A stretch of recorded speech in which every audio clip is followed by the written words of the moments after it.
Hi అండి. మనము ఇలా ఒకేసారి ఎక్కువగా కొత్తిమీర అండ్ పుదీనా ఇలాంటివి తెచ్చుకుంటూ ఉంటాం కదా! డైలీ యూజ్ చేయటం కోసం. బట్ ఇవి వెంటనే స్టోర్ చేసుకోలేదు అనుకోండి, అవి తొందరగా పాడైపోయి డ్యామేజ్ అయిపోయే ఛాన్సెస్ ఉంటాయి. బట్ ఒక్కొక్క ఆకు గిల్లి స్టోర్ చేసుకోవాలి పుదీనా అంటే కొంచెం టైం టేకింగ్ ప్రాసెస్ కదా! దానికోసం ఒక చిన్న ట్రిక్ చెప్తాను. ఇలా పట్టుకొని పైన జస్ట్ రివర్స్‌లో ఇలా లాగామనుకోండి కొంచెం స్మూత్‌గా, ఎక్కడా కూడా ఆకులు డ్యామేజ్ అవ్వవు. కంప్లీట్‌గా కూడా ఆకులన్నీ రిమూవ్ అయిపోతాయి చాలా ఈజీగా.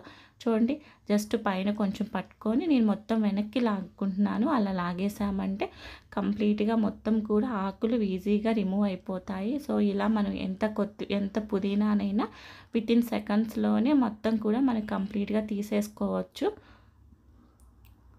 చూడండి, ఆకులు డ్యామేజ్ అవ్వవు, అంటే చినిగిపోయినట్లు అలా ఉండవు. ఇలా ఒక ప్లాస్టిక్ కంటైనర్ తీసుకొని అడుగున గనక ఒక పేపర్ వేసేసుకుంటే ఎక్కువ రోజులు స్టోర్ చేసుకోవచ్చు.